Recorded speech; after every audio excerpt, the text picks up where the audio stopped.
Saludos, bienvenidos sean todos a este nuevo panel con el doctor Luis Brea Franco, secretario general de la Comisión Nacional Dominicana para la UNESCO. Para la UNESCO.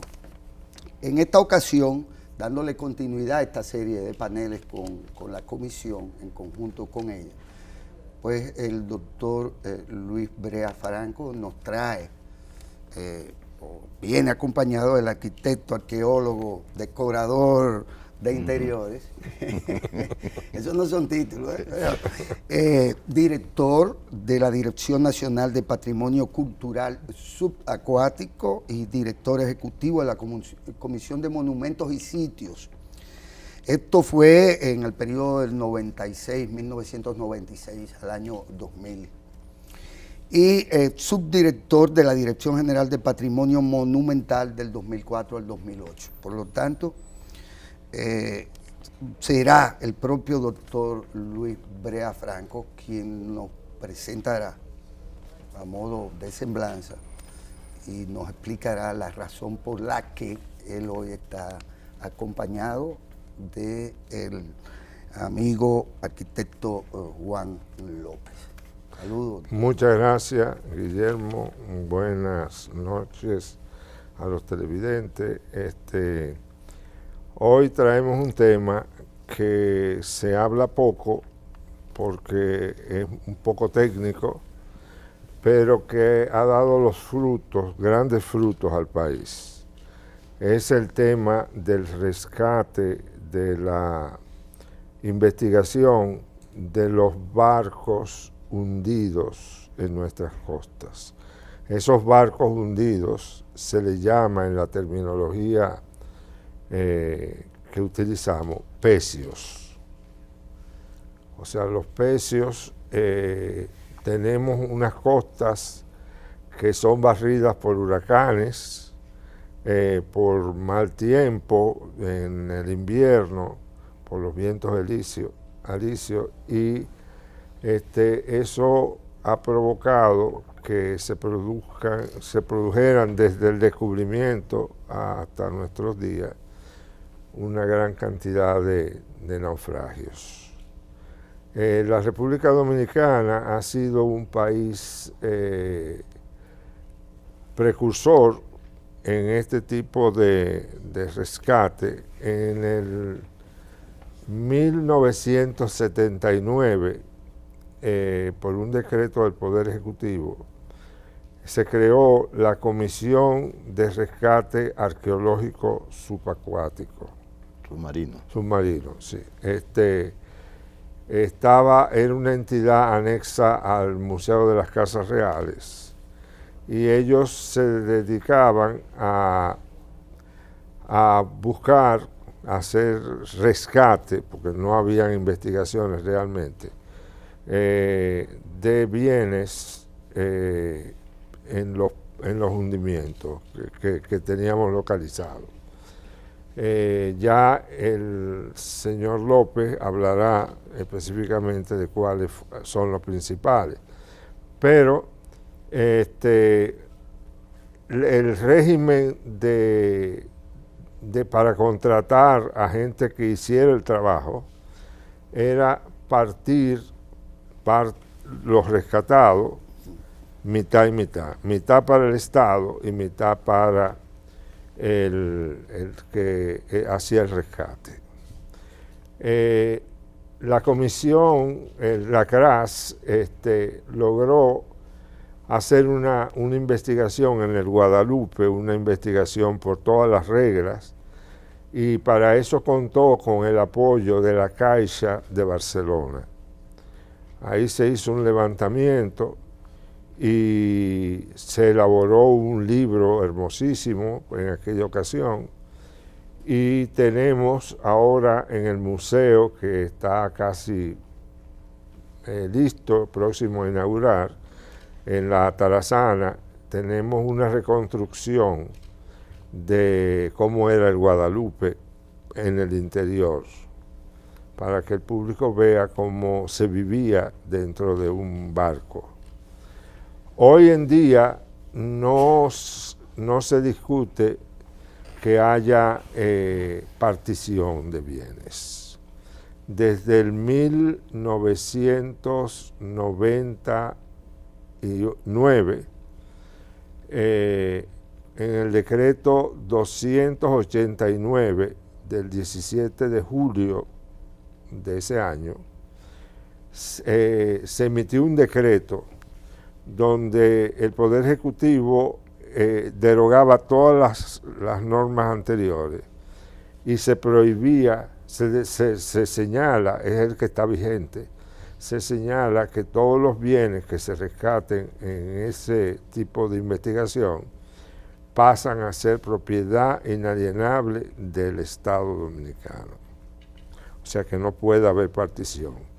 Hubo, por ejemplo, yo fui parte de los fundadores de esa institución en el 99 y en el decreto, por ejemplo, al establecerse que no se podían vender ni transferir esos bienes, la oficina vendía a los joyeros del país monedas de plata rescatadas. Yo, cuando estuve ahí, después del decreto, detuve esa venta y desde ese momento no se ha vuelto a ofrecer esos tipos de bienes. Entonces, hoy la oficina lo que se está ocupando más bien es de inventariar lo que tenemos, de hacer propensiones, es decir, investigaciones previas para identificar ciertos precios, dónde están y cómo se podría investigar.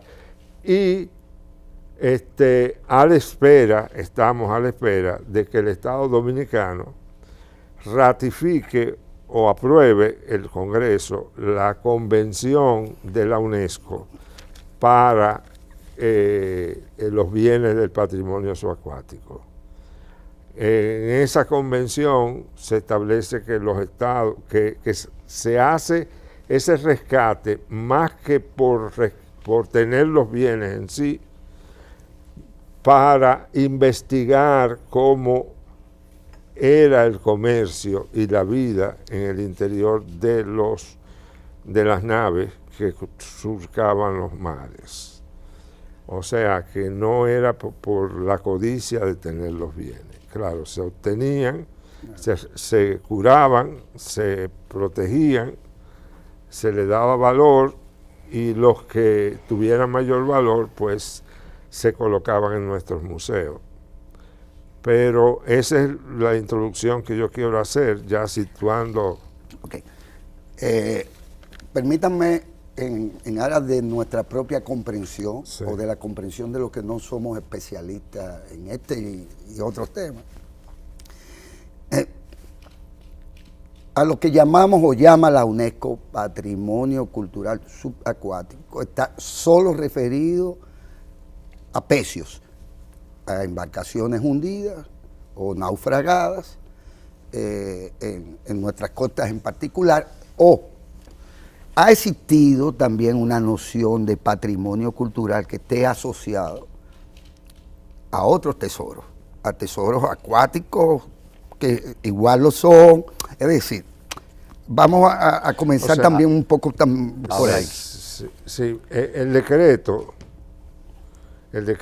que hice referencia define lo que es patrimonio cultural subacuático, porque para poder utilizar tenemos que definir qué es. Por ejemplo, se considera patrimonio cultural subacuático no solamente los barcos, puede ser un avión que haya caído en el mar. Todo lo que está sumergido. Todo lo que está sumergido, que sea manufactura humana y que tenga más de 50 años. 100 sumergidos. Por ejemplo, pero simple, una botella con un mensaje dado que aparece en... Es patrimonio. Es patrimonio. Sí, sí. Okay. Y también se incluyen las aguas interiores del país. Exacto. Los lagos, todo lo que aparezca, cenotes, etcétera. O sea que por no lo es- que contengan o Sí, puedan exacto, contener. sí. Sí, por ejemplo, en el Parque del Este está el cenote de la Aleta, que era un sitio donde los indígenas, los taínos, hacían sus grandes ceremonias. Ahí hay 4 plazas intactas de ceremonia. Entonces ellos en el rito de la caoba, drogados entonces tiraban a ese cenote, que es un lago sumergido, entonces una serie de objetos que eran ofrenda a sus dioses. Entonces eso cabe dentro del concepto de patrimonio cultural subacuático. Juan, Bien, ya hemos hablado de los cenotes, de las aguas interiores y las exteriores. Sobre el patrimonio cultural subacuático, hemos ratificado que es de 100 años en adelante. 100 años. 100 años. Por ejemplo, hace poco entró a ser patrimonio subacuático un naufragio que se produjo en el 1916, que fue el Memphis.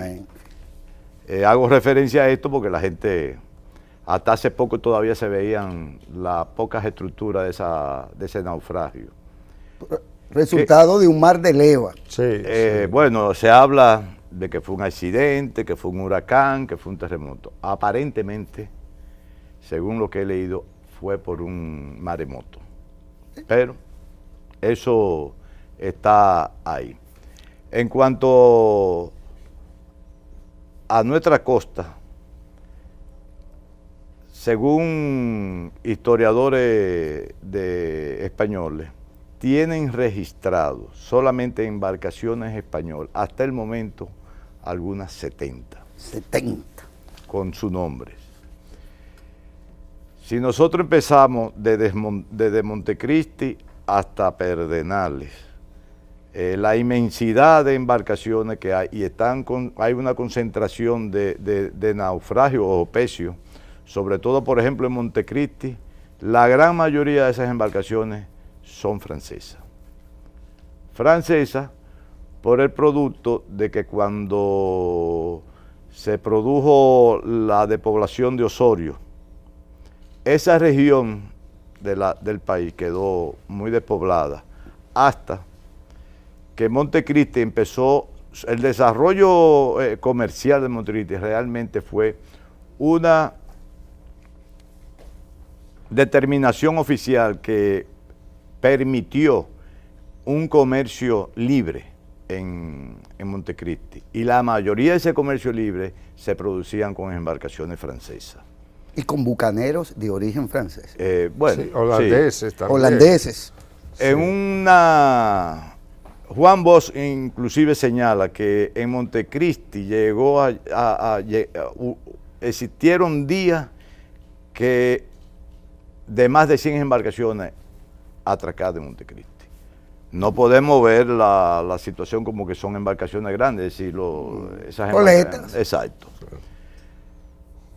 Después, en Montecristi, más o menos esos naufragios están concentrados desde Manzanillo, Los Cayos de los 7 Hermanos, Isla Cabra, la entrada de los manglares detrás del Morro y la playa de Buen Nombre. No es Buen Hombre, es Buen Nombre. En la isla, frente al Morro, ahí está el barco de la Pipa, que fue el primer encuentro fortuito que descubrieron los pescadores.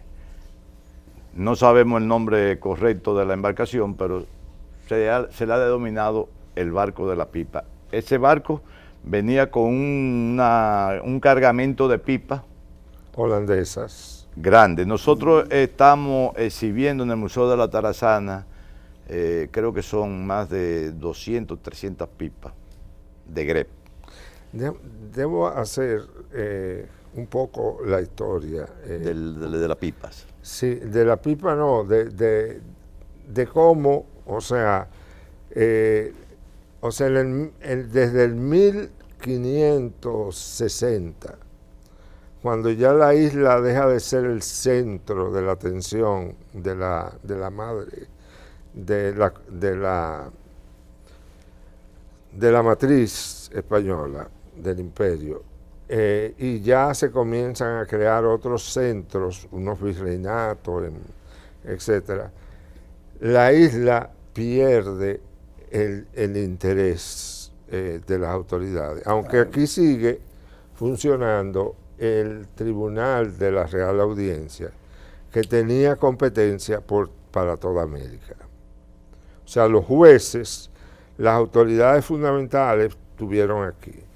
Pero ¿qué sucede? Que los reyes españoles declararon que todo lo que se comerciara con los nuevos pueblos, las nuevas tierras descubiertas, debía ser un monopolio real. O sea, no podían intervenir sino ciudadanos con permiso de la corona para comercializar esos bienes. Entonces, ¿qué sucede? Que en la parte norte, los protestantes que venían no solo a comerciar, sino también a traer sus ideas religiosas. Entre ellos estaban los holandeses, que no eran holandeses, que era un territorio español, era Flandes. Entonces, en ese punto es que comienza a haber ese gran movimiento dentro de la isla y en la corona, de decir que es imposible que ese comercio siga, porque la iglesia no quería permitir, porque circulaban las Biblias en español y el catolicismo no aceptaba que el católico leyera la Biblia directamente. Entonces, eso llega a producir las devastaciones de Osorio en el 1605. Entonces, todas las poblaciones se concentran en la banda sur de la isla. Entonces, todo eso queda abandonado. Entonces, eso viene copado por estos navegantes que empiezan a hacer cabeza de puente. Pero, por ejemplo, el barco de las pipas, que es un barco interesante, traía un cargamento especialmente de pipas, que era para intercambiarlo con los nativos. Por pieles, probablemente. Por pieles, sí, por pieles. Y carne salada seca. Eso nos lleva por igual, arquitecto, al pecio de Nuestra Señora de la Concepción en Puerto Plata. Es decir, bajando desde Montecristi, ¿verdad? El Banco de la Plata. El Banco de la Plata. Está en Miche, Guadalupe. Sí. Y está el Escipión también en Miche. Y el Tolosa en Samaná. Sí. Lo que es hoy Samaná, ¿verdad? Y San Miguel en Río San Juan. Esto está Dios Gloria en Nagua. Sí. Y el la Viet. El Fiancé.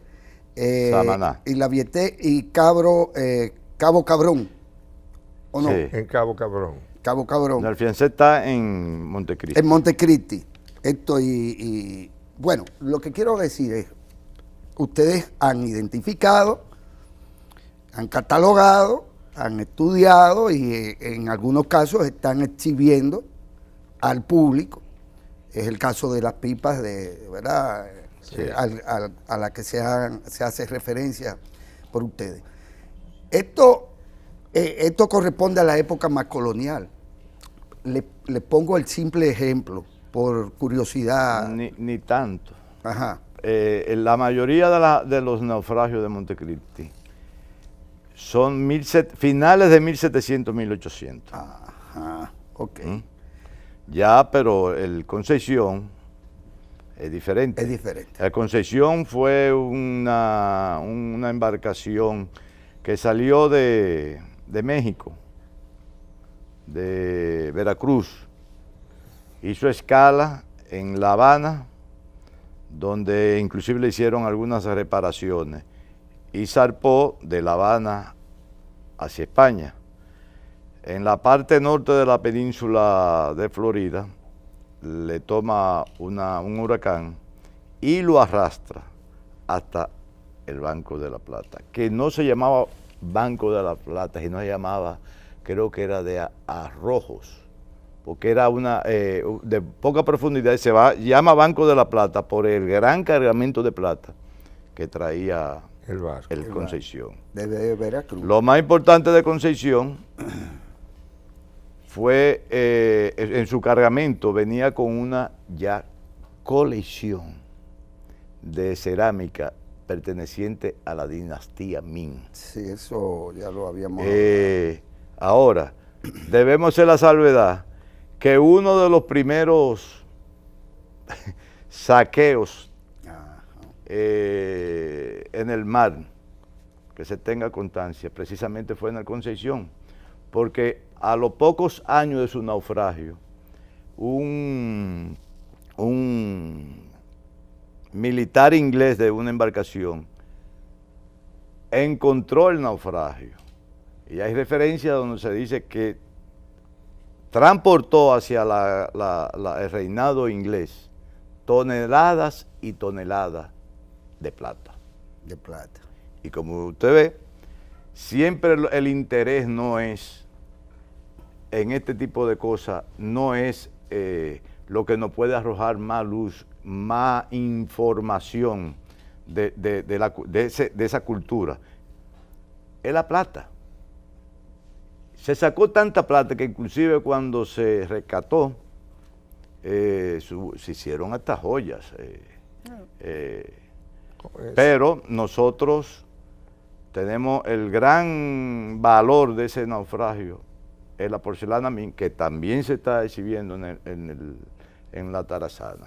Miren, tenemos que hacer una pausa, según me dice la coordinadora, pero hacia donde quería ir un poco para enlazar el tema hacia acá. Hay un famoso naufragio, y digo famoso porque hasta donde recuerdo hubo alrededor como de 20, entre 20 o 40 muertos o ahogados. Es un naufragio de una embarcación conducida por un señor de apellido Alsina, si mal no recuerdo, que saliendo del puerto de San Pedro de Macorís, finalmente el barco, a la vista incluso de todo el mundo, por un mal tiempo o algo, se salvaron algunas de las personas de este naufragio, y no obstante, ese barco pues zozobró, murió el propio señor Alsina, el capitán de la embarcación. Eso es considerado patrimonio. ¿Ha habido alguna búsqueda? Porque ese está registrado. Es decir, ese naufragio está registrado, y de hecho he visto publicaciones en periódicos que han narrado lo que fue aquel acontecimiento en San Pedro de Macorís, que entonces ya era un puerto principal. Reintroduzco esta conversación con el arquitecto Juan López y con el doctor Luis Brea Franco, quien es el secretario general de la Comisión Nacional para la UNESCO. Este conversatorio en particular sobre el patrimonio cultural subacuático con que cuenta la República Dominicana. Y bueno, usted quería... Sí, yo quisiera, para que el público se eduque, porque es importante. Ese es el objetivo. Que el dominicano sepa de este patrimonio, de esta riqueza que tenemos nosotros y que debemos aprender a protegerla. Entonces, fíjense una cosa, hasta el año del 2000, hasta el 1999, cuando ya el presidente Fernández emite ese decreto, porque ya la UNESCO está preparando la convención para proteger esos bienes, hasta ese momento no había legislación internacional. La única legislación que había, que es la que sigue todavía, es el derecho del mar. A 200 millas. Sí, náuticas. Y la propiedad de los barcos es propiedad del país que lo arma, etcétera. Pero esto no podía valer para todo, para los bienes del patrimonio cultural subacuático. Entonces se llegó a la consideración en la UNESCO que había que preparar una convención ad hoc para proteger esos bienes. Entonces, el régimen anterior a esa convención se daba entre unos sujetos que muchas veces eran unos piratas disfrazados, que eran los famosos cazadores de tesoros, que todavía los hay, han descubierto en la Florida. Bastante. Sí, en todas partes. Sí, el régimen actual no permite compartir bienes. O sea, que todo es propiedad del Estado. Ahora, ¿En nuestro caso o en sentido general? En sentido general. Ok. Pero la ley lo contempla también. Sí, o sea, la convención establece que el propósito de indagar sobre estos bienes no es tanto apropiarse de los bienes como antes, como sucedió en La Plata, que era apropiarse de la plata, sino tener noticias que iluminen la historia de la humanidad, sobre todo la historia del comercio, sobre todo cómo era la vida a bordo, cómo se llevaba realmente dentro de un barco, cuál era la forma de manejarse un barco en aquellos tiempos. O sea, es traer información histórica para poder documentar. Entonces, por ejemplo, la República Dominicana, como ya dijimos, no está dando permisos ya desde el 99. Entonces, ¿qué sucede? Que el caso que les quiero relatar, para que ustedes vean la agresividad de estos cazadores de tesoros. Cuando yo era director, apenas tenía 2 o 3 meses, nosotros, esto se maneja a través de una red mundial de personas interesadas en proteger estos bienes. Desde que alguien tiene informe de que hay un cazador de tesoros que está tratando de a escondidas apropiarse de esos bienes, pues inmediatamente corre la información entre las oficinas dedicadas a eso. A mí me llega desde Francia un cable diciéndome que había un cazador de tesoros que había armado casi una fragata, tenía hasta cañones, etcétera, y que se dirigía a la República Dominicana a saquear 3 de los más importantes pecios que teníamos. Inmediatamente nosotros actuamos con nuestra embajada en la ONU y en la UNESCO, dimos noticia y ellos se vieron descubiertos, eso salió en toda la prensa internacional, y entonces ellos tuvieron que desistir de la República Dominicana. Pero en ese mismo momento se había descubierto un año antes un pecio que estaba en el Pacífico frente a la costa de Ecuador, en una profundidad bastante grande. Entonces, esta gente sigilosamente tuvimos noticia que ellos iban para Ecuador. Yo inmediatamente llamé al embajador ecuatoriano. Él le dio la noticia a las Fuerzas Armadas de Ecuador y ellos se rieron, se burlaron porque decían que ese era un buque que estaba en tal profundidad que era imposible que le metieran mano. A la semana ya lo habían saqueado. Ya lo habían saqueado. Entonces comenzaron los mea culpas y las cosas. O sea, con esto hay que tener mucho cuidado. Por ejemplo, nosotros tenemos muchos pecios localizados, pero es secreto de Estado. No se da la... Y de los que han sido saqueados, ¿ustedes tienen alguna idea, algún registro? ¿Le han dado algún seguimiento? Porque es obvio que... Mira, la mayor forma de saqueo que nosotros tenemos en República Dominicana ahora mismo es el pescador dominicano. El buzo.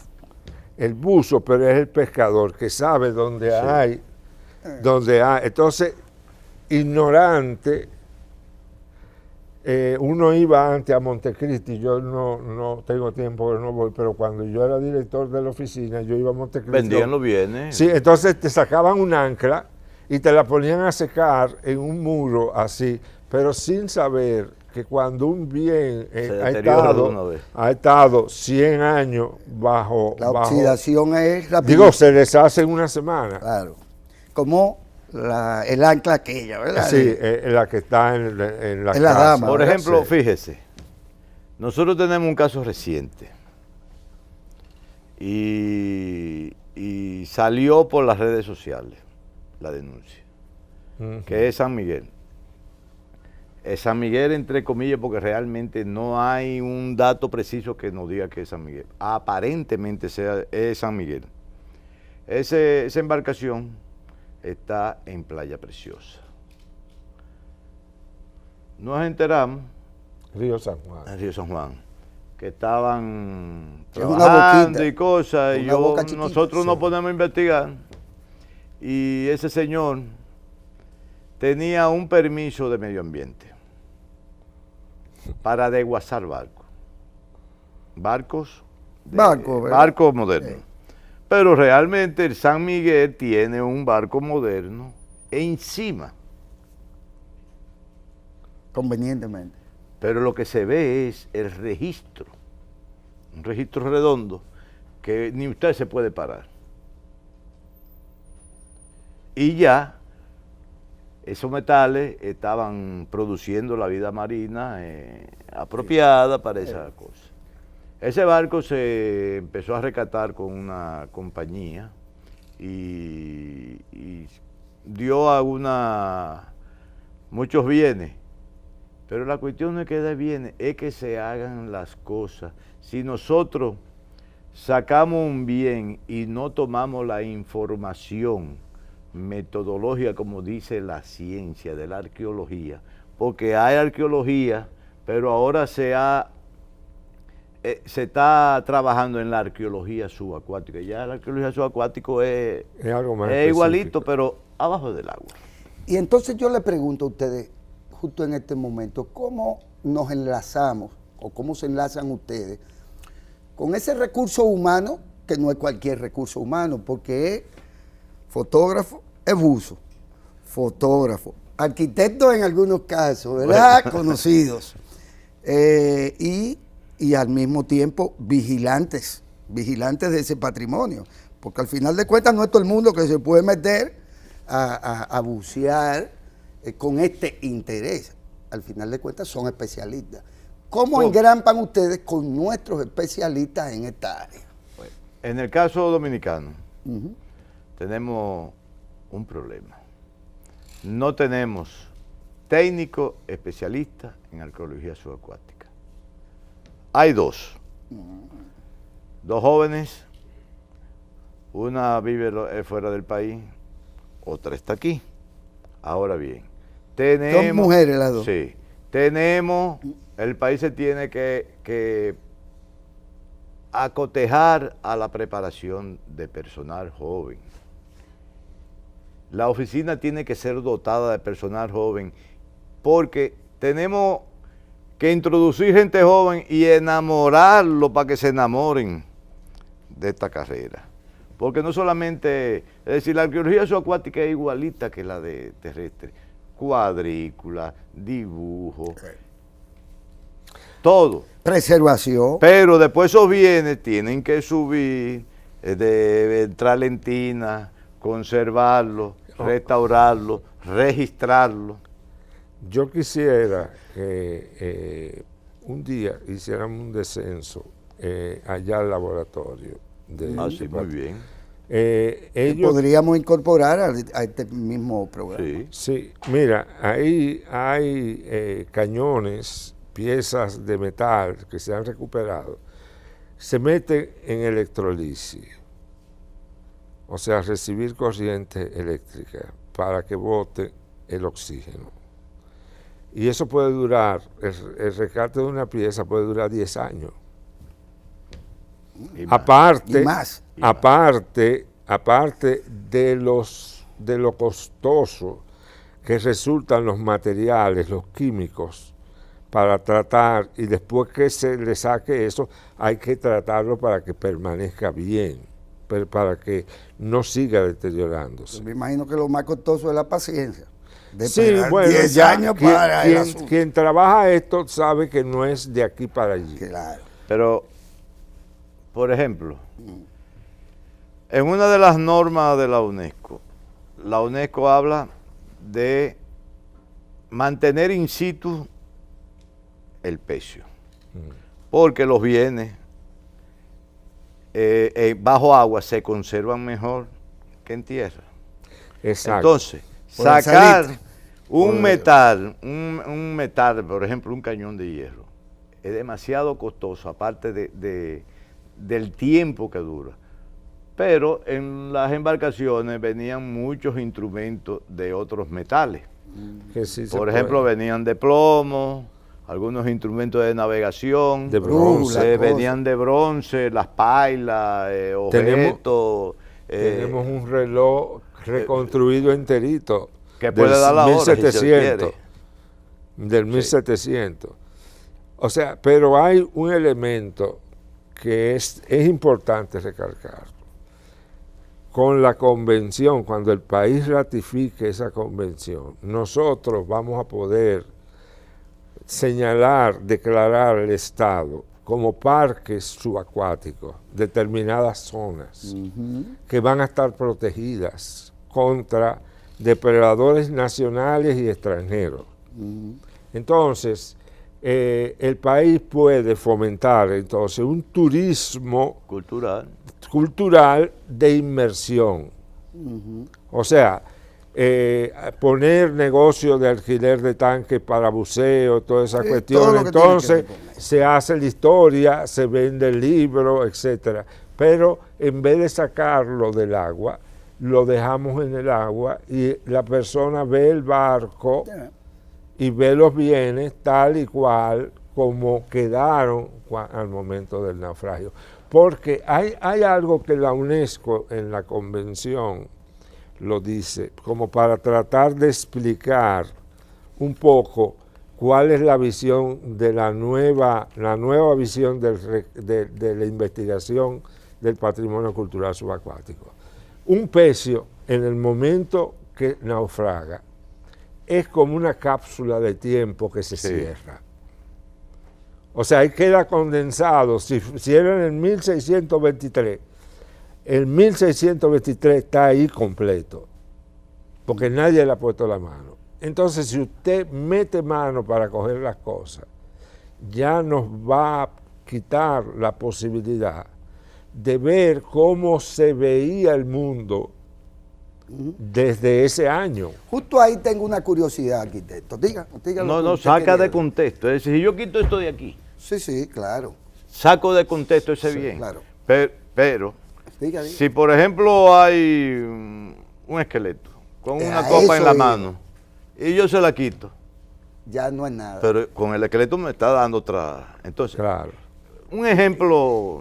Por ahí va un poco mi curiosidad, es decir, cañones, espadas, cosas de, ¿verdad?, de la dinastía Ming, todo aquello, pero ahí va gente. Aparecen cadáveres, se conservan de igual manera que otros tesoros, y para que me lo encierren todo, doctor y arquitecto, mire, se descarta totalmente la posibilidad de que existieran hasta nuestros días restos asociados al primer naufragio conocido. Es decir, en la historia de Colón. Me estoy hablando entonces Sí. de la Isabela. No, Te estás refiriendo a por mucho- suerte, a mucho tiempo. por suerte. Pero, Oiga, hablando de la Isabela, por suerte, Ajá. ha sido una área poco tocada. Por razones Y- naturales. Naturales. Y la Isabela, un concepto propio mío, la Isabela considero yo que la parte más importante y significativa para la investigación de lo que era la Isabela es el área Está subacuática. subacuático, claro. Entonces, porque la Isabela se construyeron embarcaciones. Y hay un naufragio localizado que es la de Juan Aguado. Y una vez la Universidad de Texas, si no me equivoco, hizo unos sondeos con magnetómetro Sí, sí, sí. en la desembocadura del río El río que el sale que de desemboca en la Isabela. En Isabela, sí. Y supuestamente hay de 3 a 5 embarcaciones, pero están a una profundidad de 5 metros bajo fango, que es todos los sedimentos que arrastra el río porque están en la desembocadura. Entonces, por suerte, la Isabela... Ahí, tengo entendido, y ustedes me lo confirmarán o negarán, de que hay ya un documentalismo de fotográfico y en video de muchos de estos pecios o de una parte de ese patrimonio. Y esto es muy importante porque al fin y al cabo, si no se hace el documental audiovisual de aquellos recursos, pues siempre va a ser muy difícil que uno logre construir una Sí. idea fotográfica de eso que vamos a llamarle tumba. Sí, mira, cuando se fundó la nueva entidad para manejar el patrimonio, la Universidad de Indiana, también National Geographic, Sí. se pusieron en contacto con nosotros.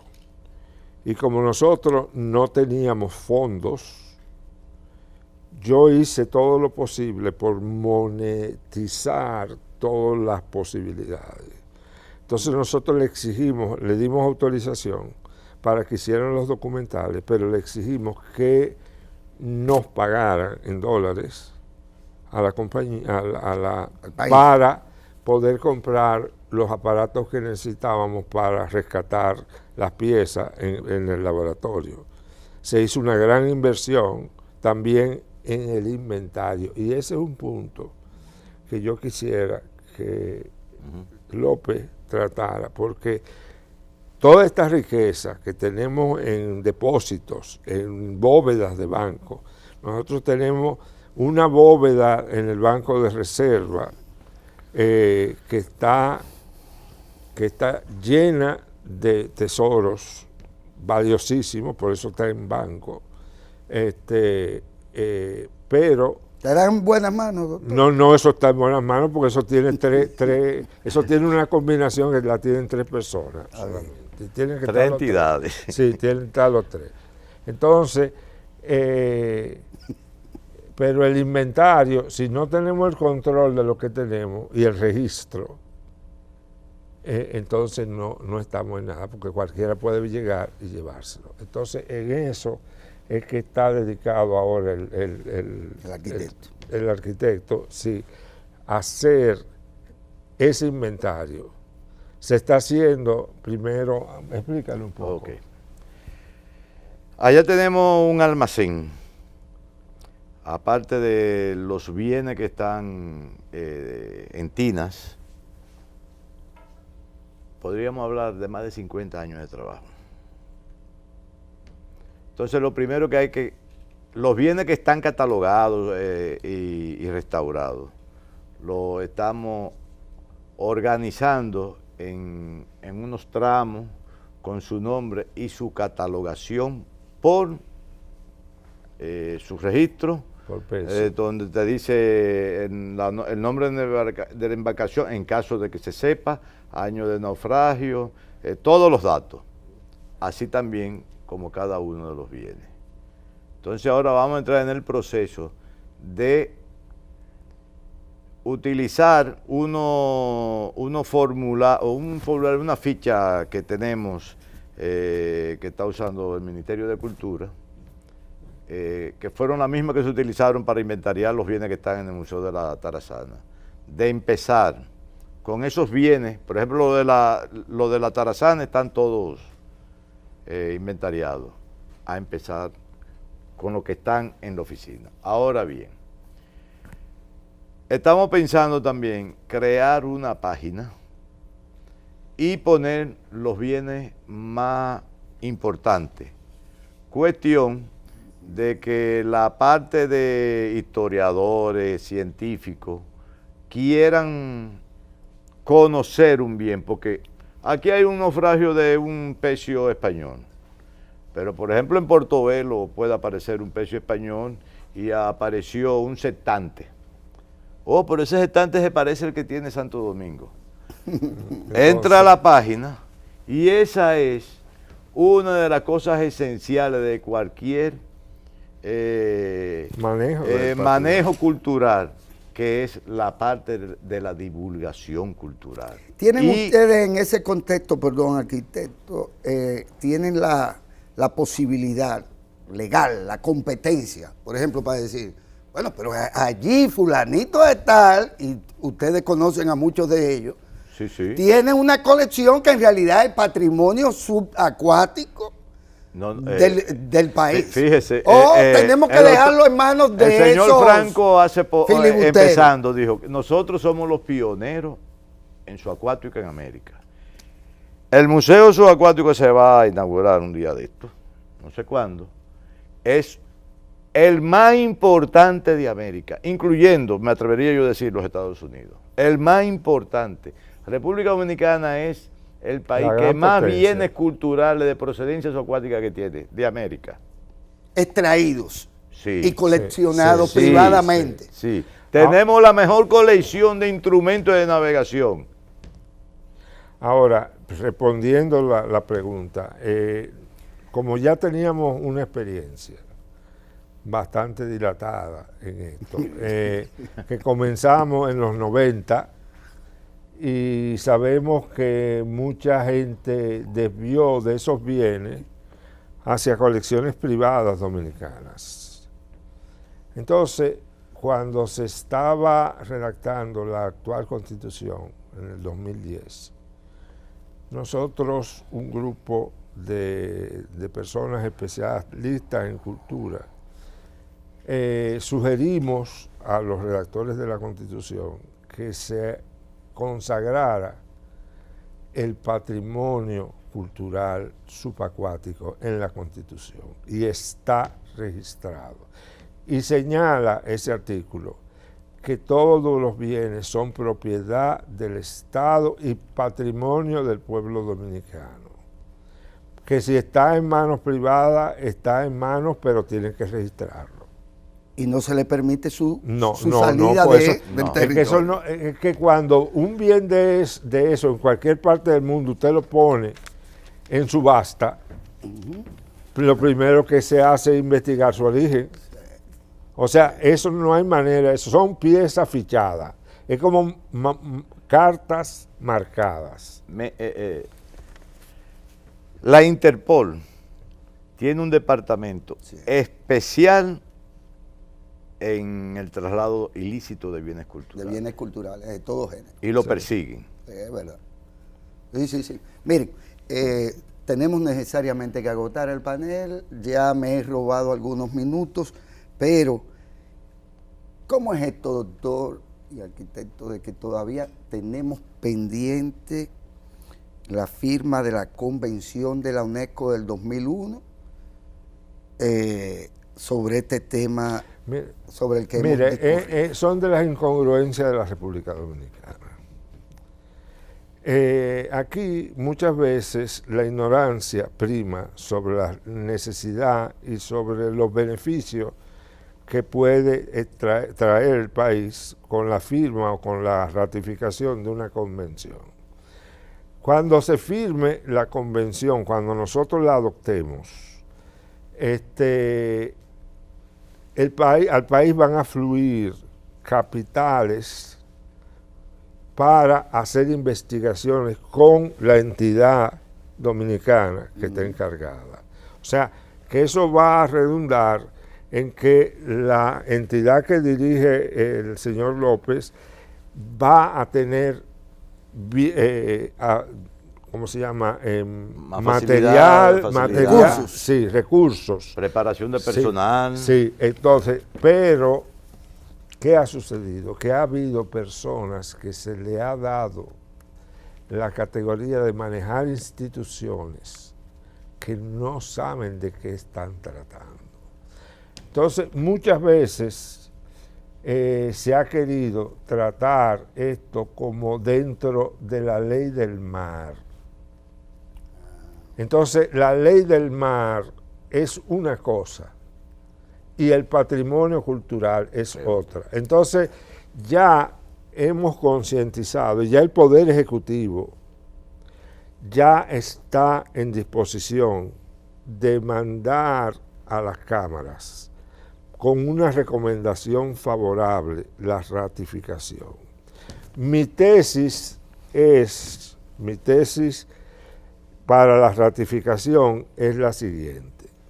En la actual Constitución hay un artículo que señala que toda convención que tenga que ver con la protección de los derechos humanos pasa a ser ley nacional automáticamente.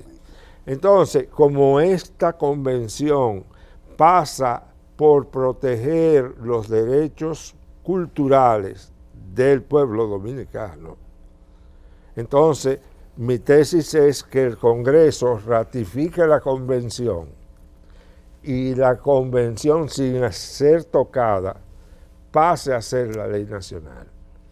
Y que el manual de prácticas, que es un manual de un volumen como de 1000 páginas, donde la UNESCO te dice cómo hacer cualquier cosa, que ese pase a ser el reglamento operativo de la ley. No estamos inventando nada diferente, porque el decreto vigente establece muchas de esas normas como necesarias en la actualidad. Lo único que vamos a tener, somos ahora mismo el único país de América, del Caribe, que no ha ratificado esa convención. Doctor Luis Brea Franco, secretario general de la Comisión Nacional Dominicana para la UNESCO, así como el arquitecto Juan López, director de la Oficina Nacional de Patrimonio Cultural Subacuático. Yo espero que este sea el primero de los paneles que realicemos a través del tiempo con respecto al tema del patrimonio cultural subacuático. A mí personalmente me encanta el tema y estoy seguro que hay también mucha gente, incluyendo los piratas y filibusteros y demás. Si estamos acabando ya, pues yo quiero agradecerle y darle las gracias por la invitación y a exhortar a toda la población de los colegios, entidades universitarias, que quieran visitarnos, simplemente tienen que llamarnos y nosotros con muchísimo gusto le podemos dar un tourcito mostrándole qué es lo que hacemos, que ven las cosas, lo que realmente, el trabajo que se hace en patrimonio cultural. Bueno, aquí tenemos un Nobel que tiene ya el encargo de que ese equipo de producción nuestro, pues sea el primero que vaya y haga el recorrido como es debido. Muchas gracias. Gracias. Y ya nos veremos aquí pronto, ¿verdad? En otra ocasión. Muchas gracias. Espero que al igual que todos los demás paneles que realizamos con la Comisión Nacional Dominicana para la UNESCO y con el doctor Luis Brea Franco, pues sea de su particular interés.